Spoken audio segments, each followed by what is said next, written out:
if x raised to y is equal to y raised to x, then x by y the whole raised to x by y is equal to what?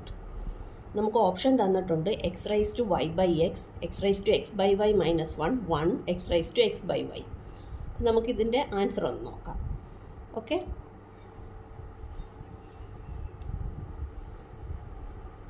നമുക്ക് ഈ തന്നേക്കുന്ന x raise to y by y raise to എക്സിനെ ഈ property ഉപയോഗിച്ച്, അതായത് X raise to Y ഇതിനെ അപ്പുറത്ത് കൊണ്ടുപോകണമെങ്കിൽ അത് വൺ ബൈ വൈ ആവും.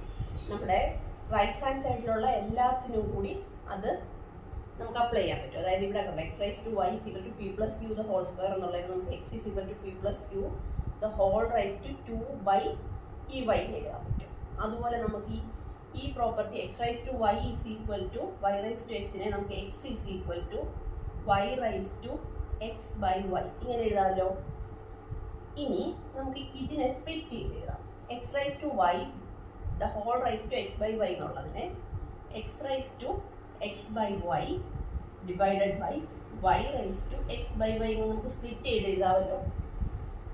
എന്നിട്ട് നോക്കിയേ, y raise to x by y is equal to x എന്ന് നമുക്കുണ്ട്. അപ്പം നമുക്കിവിടെ റീപ്ലേസ് ചെയ്തിട്ട് അപ്പോൾ നമുക്ക് എന്താ കിട്ടും?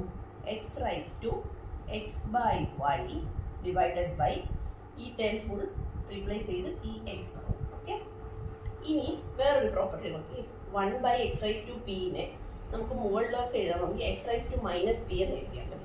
അപ്പോൾ നമുക്കിവിടെ ഈ എക്സ് റൈസ് ടു വൺ ആണല്ലോ നോർമലി ഒരു എക്സ് എന്നോ എന്തെങ്കിലും ഒരു ടേം എഴുതിയാൽ അതിൻ്റെ റൈസ് ടു വൺ കാണുമല്ലോ, അത് നമുക്കറിയാൻ പറ്റില്ല. അപ്പോൾ ഈ വണ്ണ് നമ്മൾ മുകളിലേക്ക് ആക്കാം. അപ്പോൾ നമുക്ക് എന്ത് കിട്ടും? X raise to x by y, ഈ എക്സിൻ്റെ വൺ മുകളിലേക്ക്. അപ്പോൾ എന്തായി?